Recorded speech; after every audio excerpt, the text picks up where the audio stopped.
president of the Douglas Foundation, and I've made greetings to all of you from the board of directors. Some of them, most of them, who are watching live online, along with a lot of people, 400 people are live online with us tonight, watching the launch of this incredible new initiative.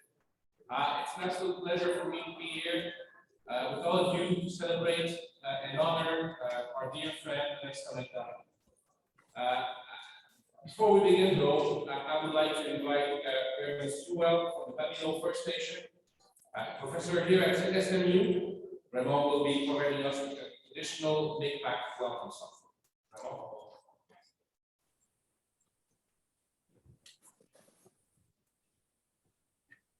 My name is Raymond Sewell, and I come from McDonough First Nations, Winnipeg, in New Brunswick.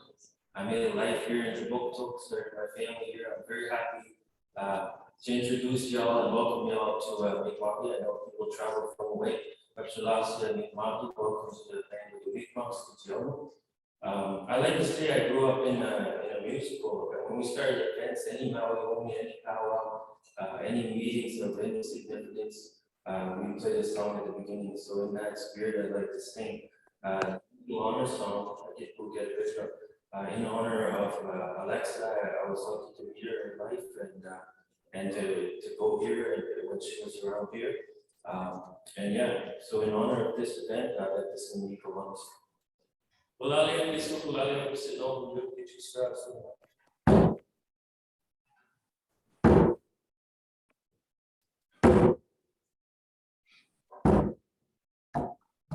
Yo, oh, yo, oh, yo, ane.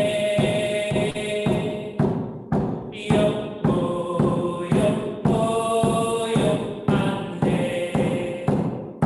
Hey, musikistu, ana, mena mundo. Benjikino waluye, kituna. Benjikino waluye, kituna. Yo, oh, yo, oh, yo, ane. Yo, oh, yo, oh, yo, ane. Hey, musikistu, ana, mena mundo. Ito paksinke, kituna. Ito paksinke, kituna. Yo, oh, yo, oh, yo, ane. Yo, oh, yo, oh, yo, ane. Hey, musikistu, ana, mena mundo. Hey, ulaliye, kituna. Hey, ulaliye, kituna. Yo, oh, yo, oh, yo, ane. Yo, oh, oh, yo, ane. Hey, musikistu, ana, mena mundo. Hey, ulaliye, kituna. Hey, ulaliye, kituna.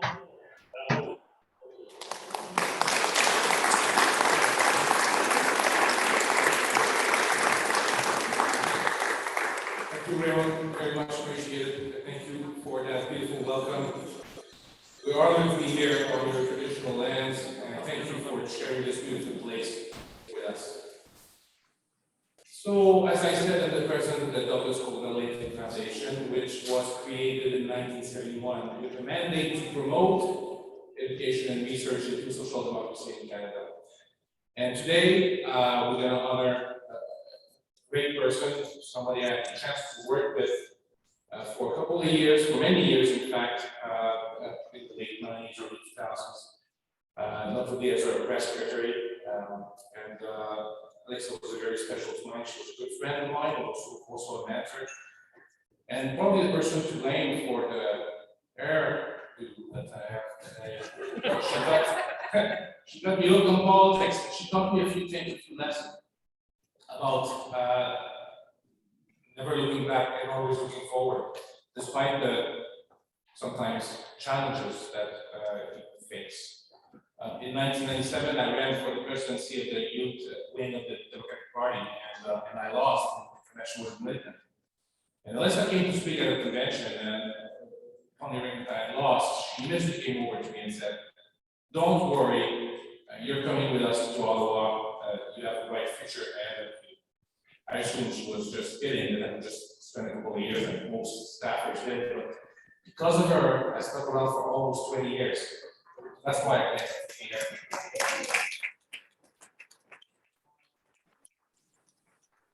I want to thank, of course, his family will be Travis and Justin, who are here with us tonight.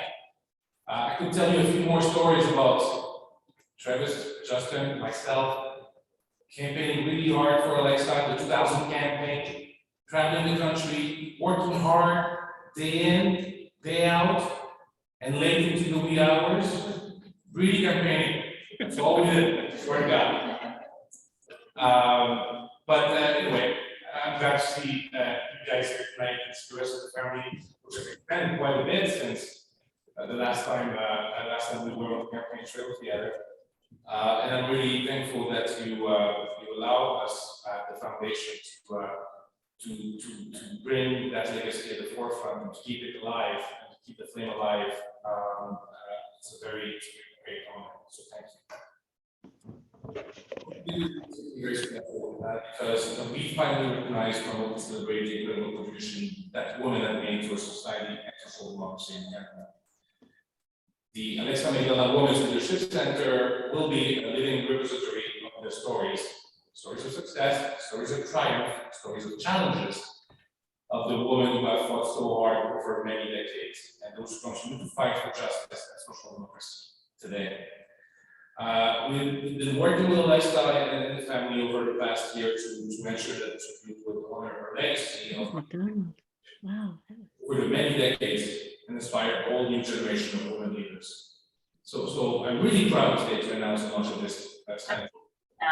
We include new research and reports by women focused on women's issues, provide biographies and stories of past and current women leaders who have moved our country forward in politics, labor, and activism, and archive photos, videos, publications. Are you listening, Rick?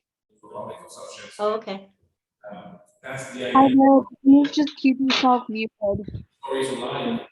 Make sure people read about it, hear about it, study them, and learn from them. It's a way forward. So there will be also a component about leadership training events and opportunities that will be available to women through this new initiative. It's partially fitting that we're launching this event as this is the 50th anniversary year of the W. Douglas Beloved Charity. And we're taking this important step to expand the history of our founders and include the many women leaders that have contributed so much to our society. So on that note, enough of the balding white guy, and I would like to invite Harry Madison, who's the Vice President of the Douglas Beloved Foundation and the Chair of the Alexa Committee, to come to the stage to help us unveil the new branding that we designed to carry this incredible legacy initiative into the future. Harry.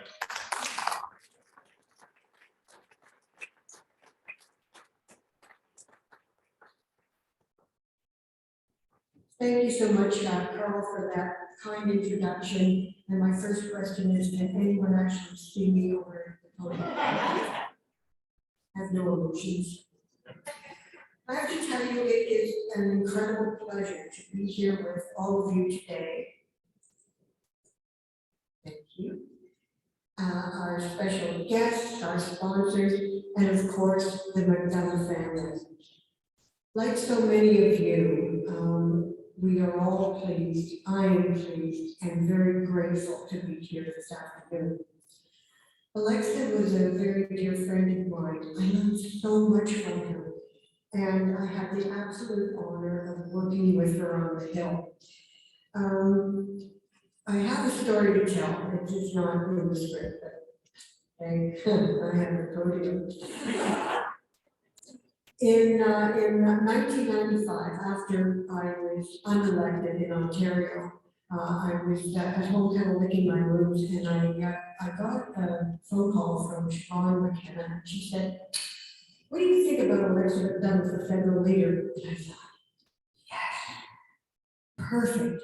And she said, "Good, because this afternoon, she and I are driving to London. We'll be in the RV and we'll park in your driveway. Oh, and by the way, could you have a little event in your backyard? Because Alexa's going to announce her leadership in southwestern Ontario." So, well, first of all, I sort of run around and pick up the laundry and carry on. And soon enough, the RV pulls in, and Alexa, just so full of excitement and enthusiasm, hops out and started trying to figure out how we were going to first notify all these people and secondly feed them for this afternoon, evening garden party. And so we were cutting up vegetables, and Alexa was up to her elbows in lettuce and celery, and we pulled it together. We managed. And then she changed for the event. She put on these blue and white bib overalls. They had little daisies on them. And she looked absolutely fabulous. And people came in, and she absolutely wowed them. She blew their socks off. It was very clear that she had to be the next federal leader. And presented her vision and charmed everyone, and was the woman that that you knew that had so much energy and faith and dignity and great. And of course, one to be leader. She embodied all of the things that make for dynamic leadership, and it's fitting that she'll be remembered in so many different ways as today. In particular, it's most important that her name is now attached to the Tommy Douglas charity, the charity that houses Canada's social democratic leaders. Not only everyone at the Douglas Coldwell Leighton Foundation is excited by this brand new initiative, but so are the women across Canada who've been looking for a place to be inspired, a place that celebrates the leadership of women. This Women's Leadership Center will be a turning point in our social democratic history regarding how we tell the stories of women leaders in Canada. And so it's my absolute pleasure to be here with Carl Belanger to unveil the new branding for the Alexa McDonough Women's Leadership Center. So where are you, Carl? Let's do this. We have a countdown. And we'll start with Saint. Saint. Okay, ready? 5, 4, 3, 2, 1. Wow.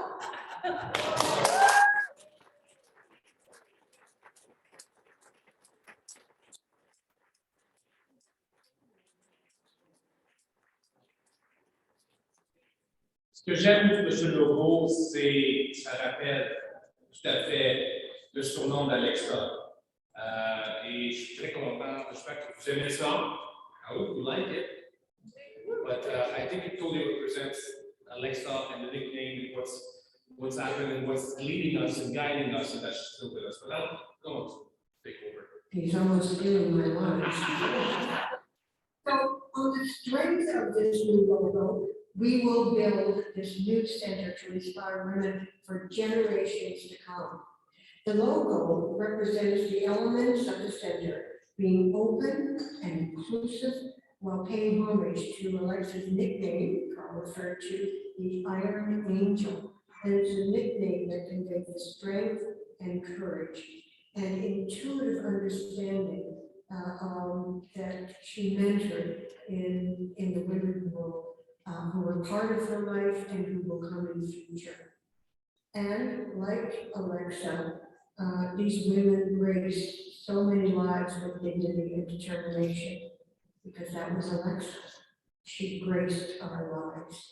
So I'd like to call to the stage all of Alexa McDonough's grandchildren. There's swarms of them. And I want to make a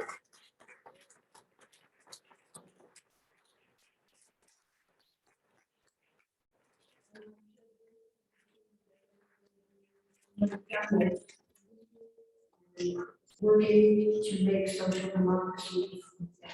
So I'm going to turn the mic over to over to Abby McDonough. She's got a few words to say about her grandmother.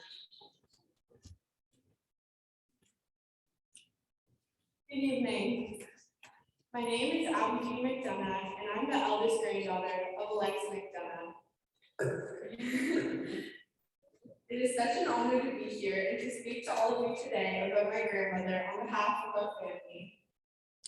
I was very fortunate to have had such a close relationship with my grandmother, as all of my siblings and cousins have as well.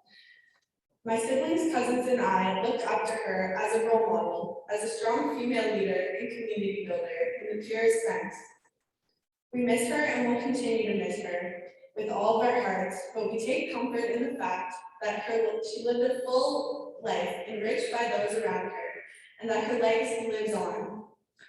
Not only in our memories of her, but also on the profound impact that she has made on many social justice issues, most notably being gender equality. She often said that she felt that her commitment to politics was sometimes at the expense of being with friends and family. But it is a gift for us to witness her dedication to creating change and changing conversations and being an advocate for those who couldn't always advocate for themselves. She taught us that there's a difference between sympathy and empathy. You can have sympathy and feel bad for others, but to have empathy is to feel what they are feeling and to put yourself in their shoes. Being empathetic is so powerful and is such an important part of belonging to humanity. Empathy is to be concerned about the condition of those around us, and for my grandmother, it was not an option, but an obligation. Through empathy, my grandmother was able to recognize her privilege and uplift and amplify the voices of people belonging to groups that were historically not given a seat at the table. Through this Center for Women's Leadership, more female leaders will be able to continue to break barriers as she did and propel us into a more equitable future. Our family is so grateful to the Douglas Caldwell Leighton Foundation for allowing her legacy to continue through this Women's Leadership Center. I have no doubt that this center will continue to inspire the female leaders of the future, and this is something that my grandmother would have been absolutely thrilled about. Nanny admired and respected all three founding members of this foundation. Her father had a close relationship with Tommy Douglas and MJ Caldwell, and she and Jack Layton were very good friends who worked together for many years in the political trenches. One of her favorite quotes in life was his final message, and she displayed it proudly on her wall, and she often read it to us. Love is better than anger, hope is better than fear, and optimism is better than despair. So let us be loving, hopeful, and optimistic, and we'll change the world. Thank you for honoring the female leaders of the past and inspiring the female leaders of the future, so that they too may change the world.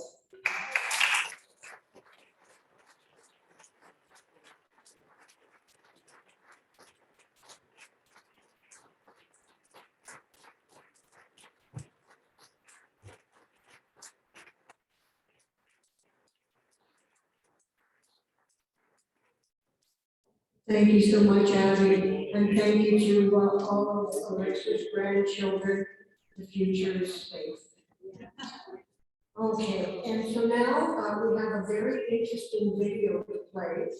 Canada's former poet laureate, George Eliot Clark, who is not only a friend and fan of Alexa, but also one of her kindergarten students, wrote an incredibly touching poem, and he would like to recite it to everyone here today. Unfortunately, George could not be here with us. However, he did make this video, and now we're going to play it for you.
Roughly in that year.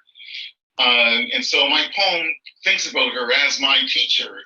And I have to say, we kept in touch over the years and so on. So there's a great deal of love in this poem for her, and nostalgia, memory, and also recognition of her mentorship, long distance as it was to me over the years. So here it is. Elegy for Alexa Ann Shaw McDonough, 1944 to 2022. A kindergarten is what a proper legislature is, where the treasury is sharing. How else do humans prosper if not by charity beyond measure? To parcel out fairly peanut butter cookies sluiced down by lemonade, and teach that policy is rhyme, never stuttered, and law is versus what pirates preach. So the bee may hopscotch, dipsy doodle, and songbird serenade like Portia White, and poutine mash well with apple strudel, and finger paints mirror stained glass delights. So did you model such wisdom, beauty, oh, Miss Shaw, sprightly and winsome, laughing in your lessons, the chalked letter duties, lightning cross blackboards, sea shanties puffing from a record player, or flared spirituals hymning out of sing-song mouths and cherry or ebon cheeks? Pure Mother Goose minstrels, our alphabets sloppy, dictionaries with crayon-crazed pages half torn out. We well-versed citizens are, who do trust that magic is possible when we vote, and abracadabra rhymes with must.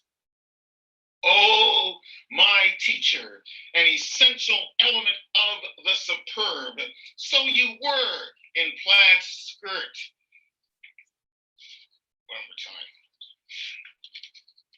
Oh, my teacher, an essential element of the superb, so you were in plaid skirt, working daily such endless astonishments, crafts to soothe bruised egos, kiss salves for hurts, so intrinsically sensitive or stern to cure misdeeds with sharp look or hug as you could, so we civil rights would learn and our human rights never would we shrug. You always said I was a rascal boy in that preschool legislature of yarns, tall tales, short naps where ideas were toys, pixie dust dreams, such nonsense that discerns better ways of thinking, being, doing, while charity ushers euphoria. What's a rainbow save all colors hewing to and from guilt phantasmagoria? Oh, my teacher, the first political to breathe my poetry into Hansard. News of your passing stirs my vertigo till tear-cracked eyes and tear-racked voice censored no more.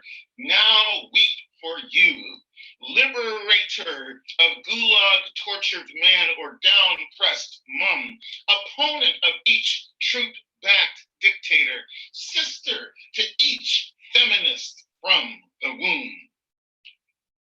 Oh, my teacher, to the assembly born, the whole people's parliamentarian. You took my mom and me boating one morn on water smooth, egalitarian. After, as the sun washed its beams in froth, and you and my mom talked of school book things, I spooned clam chowders, battered broth, and chewed cookies, slurped juice, and soared on swings. That was one day, distinct from thousands since. One moment of momentous radiance. The lesson taught, oh, joy is insolence, upsetting all vile, petty governments.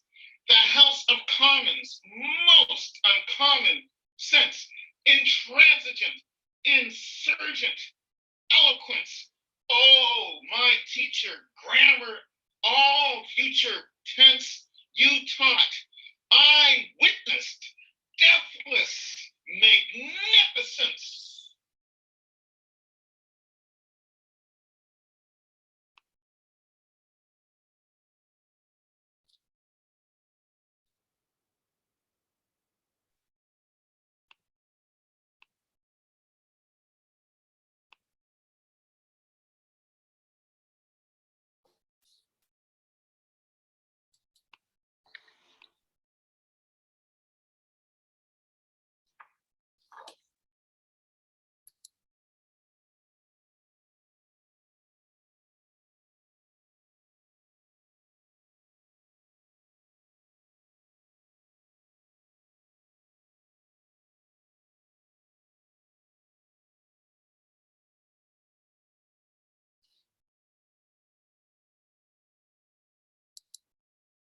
Yeah. I was a technician, so thank you so much. And it is such a pleasure to be here and to be here on behalf of the Canadian Labour Congress.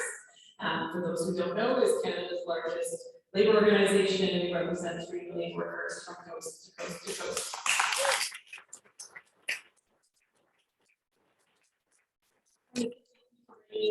For opening us up in such a beautiful way, and to acknowledge that we're able to gather here on the territory, which is such a pleasure. And I think it's always important for us to remind ourselves of our land acknowledgement, not just in an act of reconciliation, but as a reminder of our role and our responsibilities as we take this path of reconciliation together. And so when I was asked to come, I was extremely excited.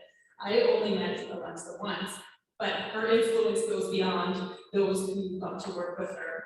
And as a woman in leadership in the labor movement, she quite honestly allowed us to not just own leadership because of our gender, but also own it in a way that was allowed to be feminist, it was allowed to be progressive, it was allowed to push forward these issues of workers. I think I'm also making most of the people I work with at the CLC quite jealous, because I've got to talk to many people about their connection with Alexa. And her connection with the labor movement is so strong because she was a champion for workers.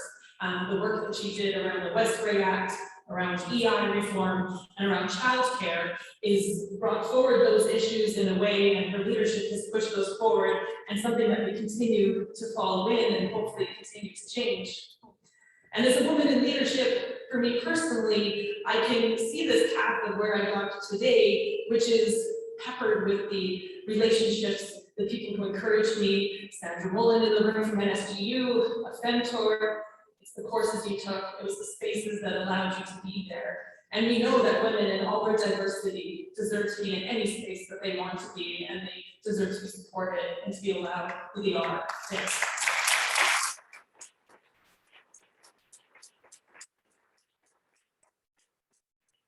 Well, Alexa was a true champion for workers and for our ideals. And even in the drive up, I got to talk to Tony, who was our rep here, and remembers, walking through, markets and or door knocking, and had to come up with a way to keep her moving, because she really truly wanted to connect with people and listen to people. And if you've ever door knocked, you don't have time sometimes to do that. And I think he shared with me is you jingle the keys as a reminder that maybe there's another door to talk to. But I think that is just because in her true essence, she really was about people, and that is so important. And so as we gather in this place, which is obviously built to honor women on walls that are filled with women, I think it's good that every space should have women and celebrate their leadership, even though they weren't allowed to participate in the traditional celebrated leadership roles, because for too long it's been excluded to another building. And so I was going to talk about how the center, I think, will help connect the people, it will find the information and make the mentor. And I was going to say, well, leave open the doors, but I think with the new logo, I guess it's more open the gates and leave it open. And so her legacy will be not just those who have been around for so far, but for generations to come, who will learn that their place is where they want it to be, and that we can push forward, the policies and the benefits so that all people can own their space wherever they end up being. So on behalf of Dee, our president, Lily, our secretary treasurer, myself, and Larry, the first 3 out of 4 women in leadership at the CLC, we know we are here.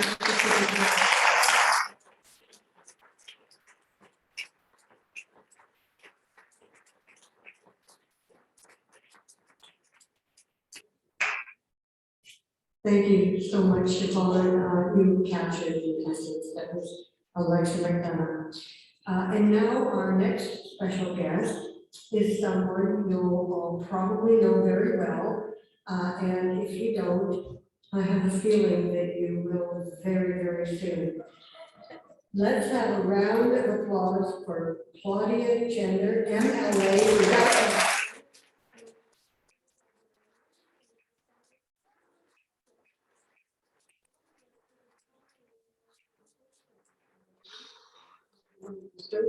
And you. So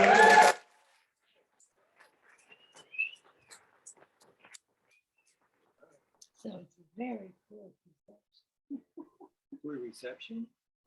So how did you do, honey? Really, it was too much, huh? 1.9. It's really honored to be on this stage. I'm humbled to be on this stage. Who wants to follow George Elliott Clark and Abhijit? Nobody. But I will do my best. I'm Claudia Chender, and I'm thrilled to be here. I want to bring greetings from our caucus. So I come here today with a big team, and that includes Gary Burrow and Susan Law.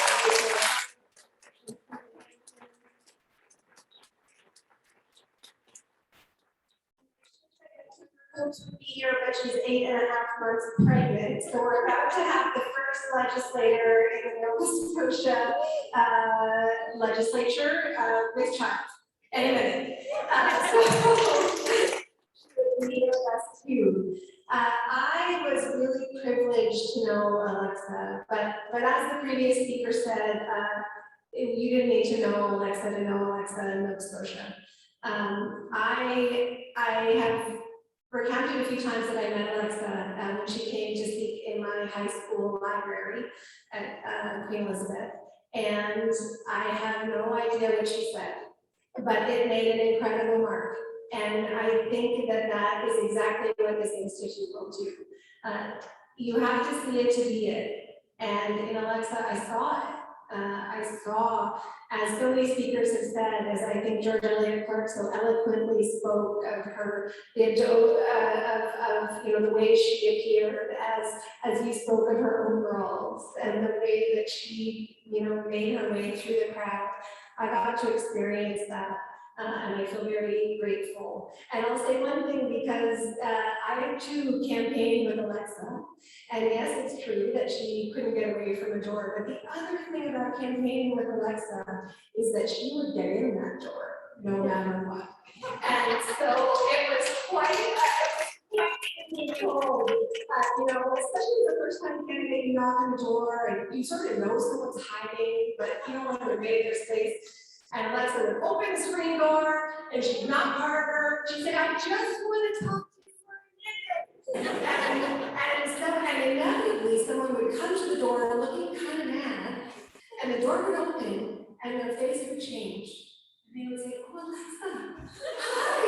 And they would be so excited to have her in her door. So I feel very grateful that as a first-time candidate, I had that help. I want to say that our caucus has the highest number of women and gender diverse votes of any political party anywhere in the country. And we're small, but we're mighty, and we're growing. And this is because of Alexa. It really is. She paved the way, I think, for all of us to feel that this was possible. I'm reminded by some of the things that have been said today I just want to speak for a minute to the importance, I think, of this leadership center and of capturing these stories and making them available. And by the way, I will be the first client. I spent lots of time Googling and on YouTube looking for speeches. And, the other day I was in a bookstore in Sydney and there were lots of bound political speeches and they were all by men. And I can't wait to have a place where we can find our own voices. And I think that's incredible and so exciting.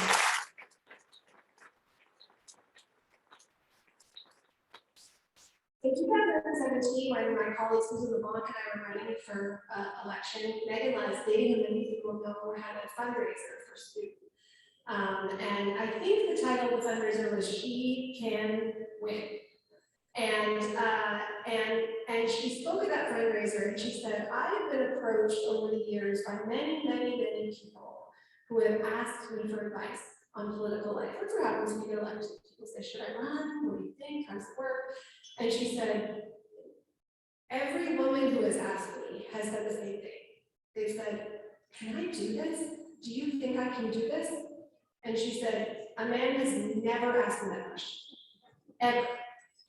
And it was such an important story, I think, because I think we still don't, as women, believe often that we have to check, we have to ask.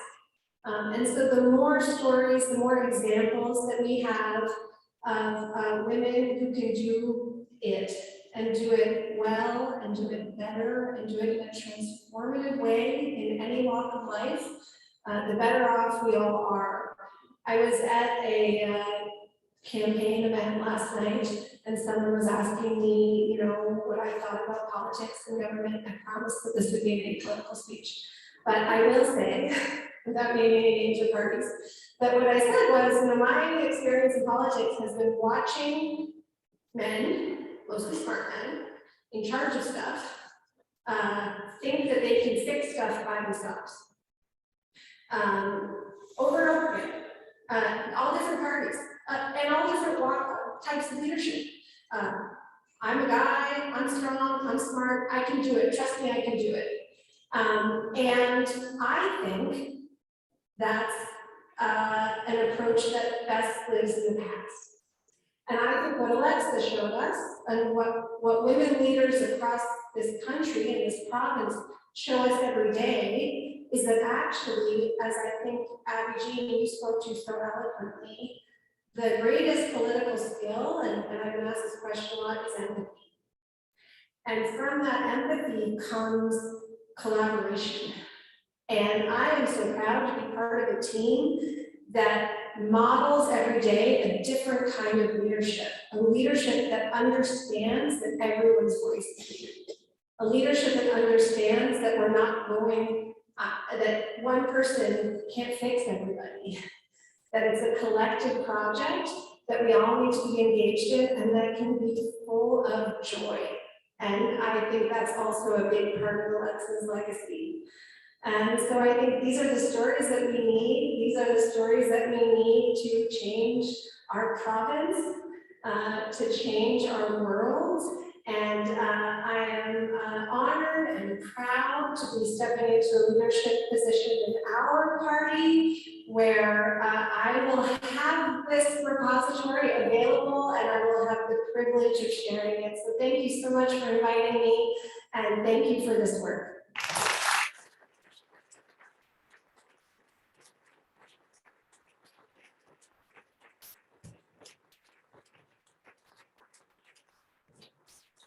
Thank you so much, Claudia, and congratulations. And now, backed by popular demand, the president of the Douglas Colwell Lady Foundation, Monsieur Gal Belanger.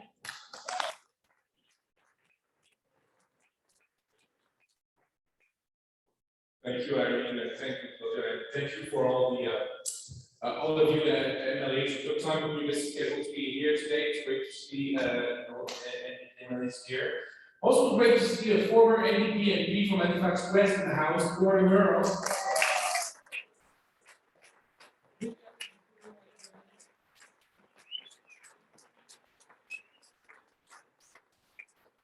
Now I must remind everyone that the Douglas Colwell Lady Foundation is independent and non-partisan.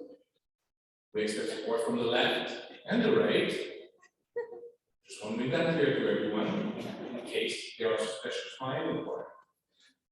It was great to hear from Eugene, who's much taller than I remember. I gotta tell you a story about Eugene. When she came in this world, Alexa wouldn't shut up about her. She was just like, go on and on and on and talking about things. I remember going to a new lady, a colleague of mine who came, was chief of staff at the time, I think it was chief of staff for Alexa. And I went to him and I said, I think Eugene might be an impediment to the growth of the party. Alexa just like, it's not focused the same. Anyway, it was great to see you and all the benefits here on stage. She would have been really proud of you guys.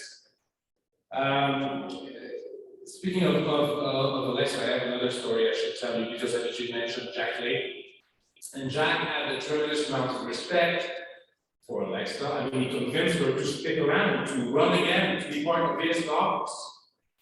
Which, when I transited from Alexa's press secretary to become Jack's press secretary, gave me an incredible weapon. Because Alexa was game to do anything. Right? She was a great listener. She'd take my advice most of the time. Not always, but most of the time she would take my advice. And I mean, I got her to do all kinds of crazy things. Like once she sprayed Rex Murphy with vinegar. It's a good story for another day. But she was a good sport. She had the weakest sense of humor. She was willing to do a lot of things. So when Jack was like kind of hesitating about this project or this idea, I would just go through and say, well, Alexa would do it. So then Jack had to say, well, if Alexa would have done it, then I guess I would do it too. Anyway, it was just something I wanted to tell you and share with the folks. This evening is coming to an end. Don't worry, the bar will stay open for a few more minutes, until 7. And according to my watch, it's only 4 to 5, because I'm used to 5. So please stick around. But I want to make sure I thank some people who, without this event, without the launch of this event, would not have been possible. We have a number of incredibly generous sponsors with us here today. Without their help, we would not have been able to launch this brand new center. So our gold level sponsor is LUNA, the Laborers International Union of North America. Round of applause, please.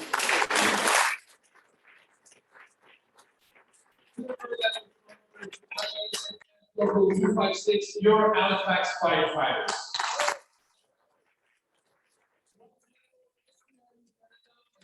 Coastal General Employees Union.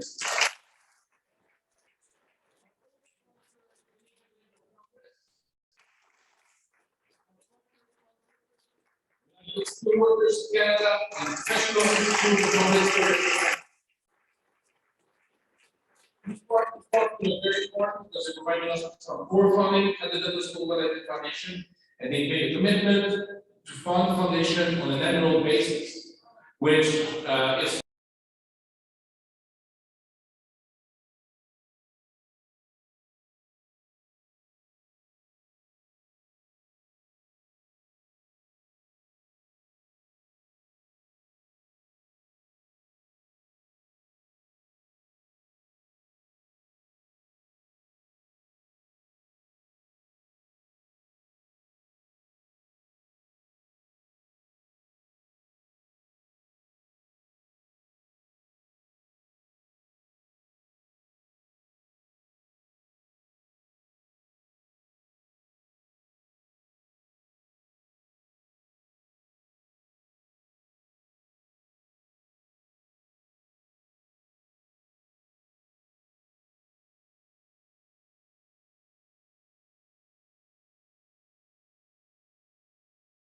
foundation is the DJ, MC, VJ, but also the executive director of the foundation, Judge Nijak.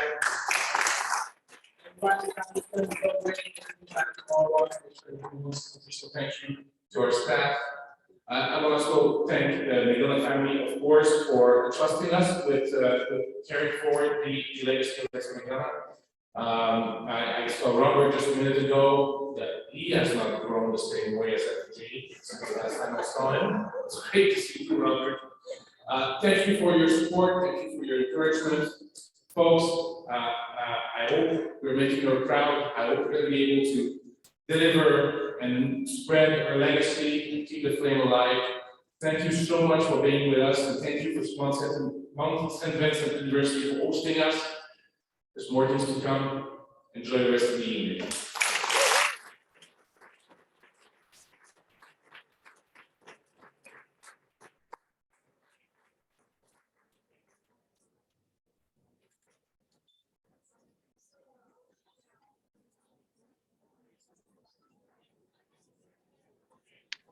Thank you everyone for joining us. Have a nice day.